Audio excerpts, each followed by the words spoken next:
ஜெஃப்ரியும் சத்யாவும் அன்றைக்கி Jacqueline eviction அப்போ எப்படி மார்க் பண்ணாங்க, எப்படி சிரிச்சாங்கங்கிறது தெரியும். அன்றைக்கி நான் அதை பற்றி வீடியோ போடல. ஏன்னா ஜாக்லின் ஃபேன்ஸே ஆல்ரெடி அப்செட்டில் இருப்பாங்க. அப்போ போய் நம்ம இந்த வீடியோ போடக்கூடாதுன்னு சொல்லிட்டு நான் போடல.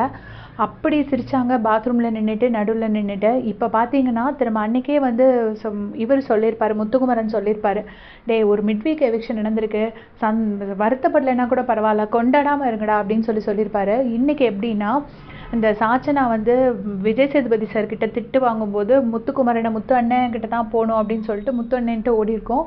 அது அழுதது அந்த சீனு. அதுக்கப்புறம் என்னென்னா விஷாலை வந்து ப்ளே பாய்ன்னு சொல்லிட்டு நான் தெரியாமல் சொல்லிட்டேனே, தப்பு பண்ணிட்டேனேன்னு சொல்லிட்டு விஷால் கிட்ட அப்படியே அழுதுருப்பா. அந்த சீன், இந்த எல்லா சீனையும் அப்படியே ஆக்ட் பண்ணி காட்டுறாங்க. ஃபுல்லாக ஒன்றொன்னா ஜெஃப்ரி அப்படியே ஆக்ட் பண்ணி காட்டுறான். அதை பார்த்து சத்யா சிரிச்சிட்டு இருக்காங்க. இந்த பக்கம் கேமராவில் வந்து சாச்சனா தூங்கிட்டு இருக்கிறத, படுத்திருக்கிறத காமிக்கிறாங்க. நான் கூட சாச்சனா முன்னாடி வச்சு தான் கிண்டல் அடிக்கிறாங்க போல இருக்கு. சரி பரவாயில்ல, அவள் இருக்கல்ல அப்படின்னு நான் நினச்சிட்டு இருந்தேன். அப்புறம் பார்க்குறேன் சாச்சனா வந்து லிவிங் ரூம் சோஃபாவில் தூங்கிட்டு இருக்கா. சாச்சனா இல்லாமல் இவங்க பெட்ரூமில் கிண்டல் அடிச்சிட்டு இருக்காங்க.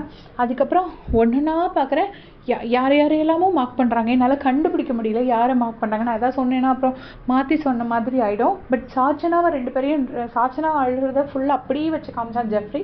அதை நான் நல்லா பார்த்தேன். அப்புறம் ஒன்றுனா பண்ணிட்டு இருந்தாங்க. அப்புறம் வர்ஷினி ஏதோ கிண்டல் பண்ணாங்க. வர்ஷினி ஆனால் உட்காந்துருந்தாங்க அந்த இடத்துல. அப்புறம் சுனிதா சொன்னாங்க, சரி என்ன மாதிரி பண்ணி காட்டு, ஏன் முன்னாடி வச்சு பண்ணு, நான் போனதுக்கப்புறம் பண்ணாத அப்படின்னு சொல்லி.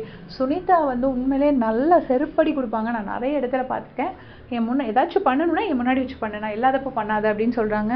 இனியாச்சும் அந்த பசங்க புரியணும்னு நினைக்கிறேன். எதுக்கு இவங்க வந்திருக்காங்க, எதுக்கு இவங்க இப்படி மார்க் பண்ணிட்டு இருக்காங்கன்னு தெரில.